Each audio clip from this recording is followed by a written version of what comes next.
Vou cantar-vos ante os anjos, ó Senhor, e ante o vosso templo vou prostrar-me. Salmo 137. Um bom dia. Em nome do Pai, do Filho e do Espírito Santo. Amém.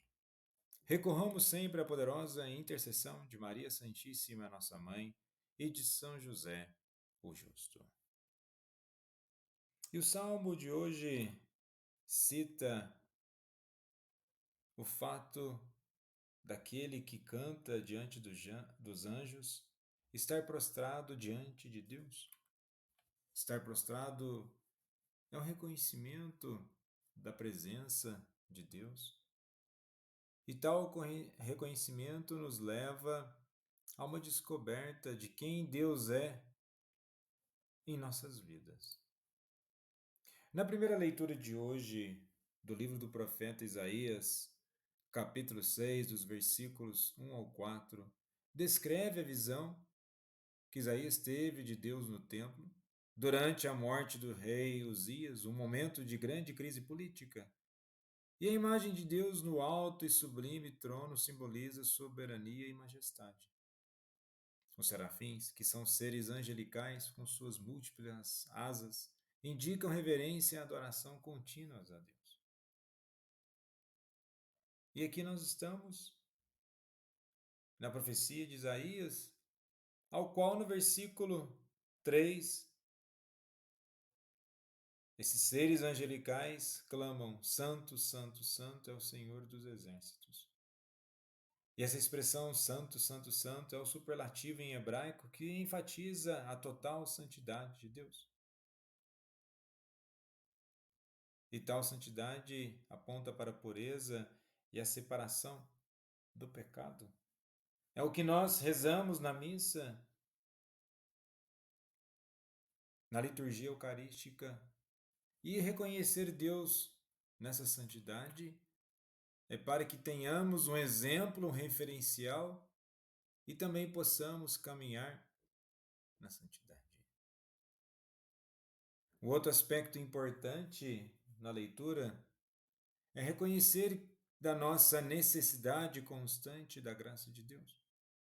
No versículo 5, o que é dito? Ai de mim, estou perdido, porque sou homem de lábios impuros e habito no meio de um povo de impuros lábios.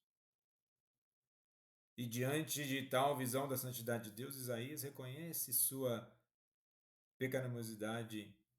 Ele se sente indigno e perdido, e isso revela a verdadeira reação de alguém que se encontra diante da pureza divina. Se reconhecer para mudar. Não adianta apenas nos entendermos como seres limitados e frágeis, mas também devemos olhar para a esperança e a capacidade de conversão para que verdadeiramente possamos assumir a vontade de Deus em nossas vidas. E na segunda leitura de hoje, na primeira carta aos Coríntios, capítulo 15, dos versículos 1 ao 11, apresenta o querigma, que é o núcleo central da pregação cristã, e enfatiza a ressurreição de Cristo. E Paulo começa lembrando os coríntios do evangelho que receberam, ou seja, a boa nova da salvação. Ele reforça que é por esse evangelho que são salvos, desde que permaneçam fiéis a ele. Isso indica que a fé precisa ser vivida e sustentada, pois abandoná-la tornaria tudo em vão. E a fé cristã não é apenas uma crença intelectual, mas um compromisso contínuo com Cristo. Assim como os coríntios precisavam perseverar, também nós devemos nos manter firmes na verdade do Evangelho. É uma mensagem de coragem ao coração. E o que Paulo apresenta é o núcleo do Evangelho, que também recebeu da tradição apostólica. Cristo morreu pelos nossos pecados, cumprindo as profecias do Antigo Testamento. Cristo foi sepultado, confirmando sua morte real. E Cristo ressuscitou ao terceiro dia, cumprindo novamente as Escrituras. E no contexto, Paulo vai mencionar a credibilidade da ressurreição ao apontar para testemunhas que viram Jesus. Ele não fala de um evento místico ou subjetivo, mas de algo testemunhado por muitas pessoas. A fé na ressurreição não se baseia em um mito, mas em um fato histórico, pois há pessoas que relatam, há uma proposta de exatamente mostrar tal historicidade. E nesse sentido, nós podemos também olhar para a graça de Deus. Se Isaías, que se sentia indigno, ele é agraciado pela presença de Deus. Aqui Paulo, se entendendo como abortivo na salvação, ele também aqui é agraciado pela graça de Deus. Ou seja, Deus pode chamar qualquer pessoa independentemente do seu passado. Seu serviço incansável ao evangelho não foi fruto de mérito próprio, mas da graça divina. Assim Paulo vivenciou. E que possamos buscar tal vivência em nossas vidas. E no evangelho de hoje, em Lucas capítulo 5, dos versículos 1 ao 11, temos o trecho que narra a pesca milagrosa e o chamado dos primeiros discípulos, particularmente de Simão Pedro.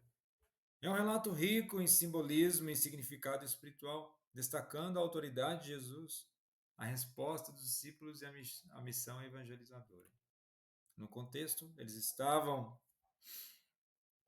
pescando, passam praticamente a noite inteira pescando e com pouco peixe. Vejamos que podemos já olhar para certos elementos de comportamento na leitura. Temos uma multidão que, sedenta da palavra de Deus, mostra a fome espiritual do povo. Jesus sobe no barco de Simão Pedro e usa como púlpito para ensinar. Esse gesto já antecipa o papel central de Pedro na igreja. E os pescadores lavavam as redes, pois a pesca ocorre à noite e eles haviam terminado seu trabalho. E Jesus faz um convite, um chamativo, por assim dizer. Ide para as águas mais profundas.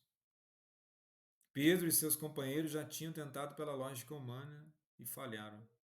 Mas, ao obedecerem à palavra de Deus, são surpreendidos por um milagre.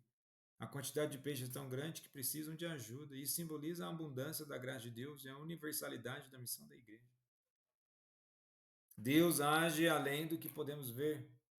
E Jesus nos convida a lançar as redes com fé, mesmo quando não vemos resultados imediatos.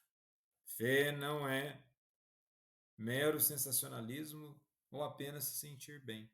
A fé também tem que provocar em nós mudanças. Jesus, manso e humilde de coração, fazei o nosso coração semelhante ao vosso.